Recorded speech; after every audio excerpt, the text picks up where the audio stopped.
یہ اگلا سوال ہے، عید قربان کی قربانی واجب ہے یا کہ سنت؟ عید قربان کی قربانی جو ہے آلموسٹ امت میں اتفاق ہے کہ یہ سنت مؤکدہ ہے، واجب نہیں ہے۔ صرف حنفی تھوڑے سے اس معاملے میں سختی کا شکار ہوئے ہیں، اور وہ سختی ان کی حدیث کے ظاہری الفاظ پہ دیکھا جائے تو کسی حد تک جسٹیفائی بھی ہے۔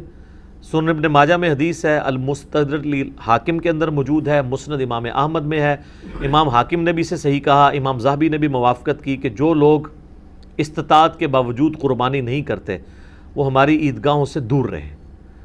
تو اس میں چونکہ ایک وعید ہے، اس کی وجہ سے امام حنیفہ کا یہ موقف ہے کہ عید قربان کی قربانی واجب ہے۔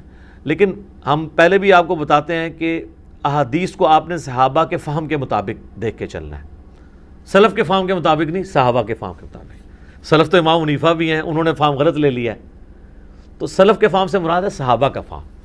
صحابہ کا فہم یہ ہے کہ مصنف عبد الرزاق میں اور سنن الکبریٰ البیہقی کے اندر موجود ہے کہ سیدنا ابو بکر اور عمر رضی اللہ عنہما بعض اوقات جان بوجھ کے عید قربان کی قربانی چھوڑ دیا کرتے تھے تاکہ لوگ اسے واجب نہ سمجھ لیں۔ تو عید قربان کی قربانی سنت ہے، واجب نہیں۔ اہل تشیع کے ہاں بھی یہ سنت ہے، واجب نہیں ہے۔ رہا احادیث میں سے یہ ایک حدیث ہے، اس حدیث کے اوپر بھی ہر صحت پہ اختلاف ہے، بہرحال آلموسٹ حسن درجے کی تو یہ مانی جاتی ہے روایت۔ تو وہ ہے نبی علیہ السلام نے ترغیب دلانے کے لیے، جیسے کئی ایک موقعوں پہ آپ علیہ السلام کا جس طرح فرمان ہے کہ یہود و نصارہ کی مخالفت کرو، داڑھیوں کو رنگو، یہ ترغیب دلانے کے لیے۔ ورنہ تو اس حدیث کو روایت کرنے والے جابر بن عبداللہ اور ان سے بھی بڑھ کے مولا علی علیہ السلام نے داڑھی نہیں رنگی، سفید ہی رکھی ہے، جواز کی حد تک یہ جائز ہے۔ تو یہ واجبیت کے درجے میں نہیں ہے، سنت کے درجے میں ہے۔ لیکن جس شخص کو اللہ تعالیٰ نے استطاعت دی ہے اسے ضرور قربانی کرنی چاہیے۔ میں یہ باتیں اس لیے نہیں کہہ رہا، اللہ کا شکر ہے کہ میں نے یعنی جب سے اس اعتبار سے یعنی صاحب استطاعت ہوں کہ میں نے خود سے کمانا شروع کیا ہے، یعنی 15 سال سے زیادہ ہو چکے ہیں، تو میری تو کسی سال میں بھی قربانی مس نہیں ہوئی ہے۔ نبی علیہ السلام نے بڑے اہتمام کے ساتھ کی ہے، حتیٰ کہ آپ صحیح مسلم میں جو آپ کے آخری حج کی حدیث ہے 2950، جس میں آپ کا فرمان ہے کہ میں اپنے بعد تم میں وہ چیز چھوڑ کے جا رہا ہوں جسے مضبوطی سے پکڑ لوگے، کبھی گمراہ نہیں ہوگے، وہ اللہ کی کتاب ہے۔ مسلم میں صرف اللہ کی کتاب کا ذکر ہے۔ سنت والی حدیث حاکم کے اندر ہے، وہ بھی حسن درجے میں ہے۔ اور رہی غدیر خم کی حدیث، وہ تو حجۃ الوداع کے موقع پہ نہیں بلکہ واپسی پہ خم نامی گاؤں میں، وہ مسلم شریف میں ہے 6225 سے 6228۔ تو بخاری مسلم میں جو حدیث ہے 2950 2950 جابر بن عبداللہ سے، وہ بڑی رکت انگیز حدیث ہے۔ جابر بن عبداللہ آلموسٹ نابینا ہو چکے ہوتے ہیں، تو امام باقر ان کو ملنے کے لیے جاتے ہیں، تو ان کو بتایا جاتا ہے کہ حضور کا بچہ ہے آپ کے پاس، امام باقر حضرت حسین کے پوتے، تو وہ ان کو اپنے پاس بٹھاتے ہیں، تو حضرت امام باقر اس حدیث کو روایت کرتے ہیں، اور امام باقر سے امام جعفر صادق نے بیان کی ہے، اور 2 واسطوں سے امام مسلم نے لی ہے۔ تو امام باقر کہتے ہیں کہ جابر بن عبداللہ میرے یہ سامنے کے بٹن کھولتے ہیں اور میرے سینے پہ یوں ہاتھ رکھتے ہیں اور کہتے ہیں تم میرے نبی کے بیٹے ہو، تم مجھ سے جو پوچھنا چاہتے ہو پوچھو۔ تو وہ کہتے ہیں میں آپ سے پوچھنے آیا ہوں کہ نبی علیہ السلام نے حج کس طرح کیا تھا۔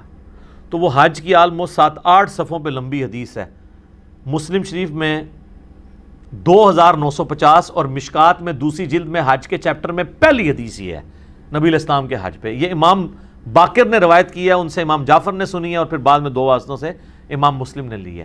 اس میں الفاظ ہیں کہ یمن سے نبی علیہ السلام نے 100 اونٹ منگوائے حجۃ الوداع کے موقع پر، 63 اونٹ آپ نے اپنے مبارک ہاتھوں سے نہر کیے ایک حج کے موقع پہ، 63 اونٹ، اور یہ حضور اپنی طرف سے کر رہے ہیں، اور باقی 37 جو ہیں وہ مولا علی کو کہا کہ تم نے کرنے ہیں۔ تو 63 میں اشارہ تھا کہ آپ کی چونکہ زندگی مبارک کے 63 سال ہیں، آپ نے پورے سال ایک سال کی قربانی ایک ہی دفعہ کی ہے۔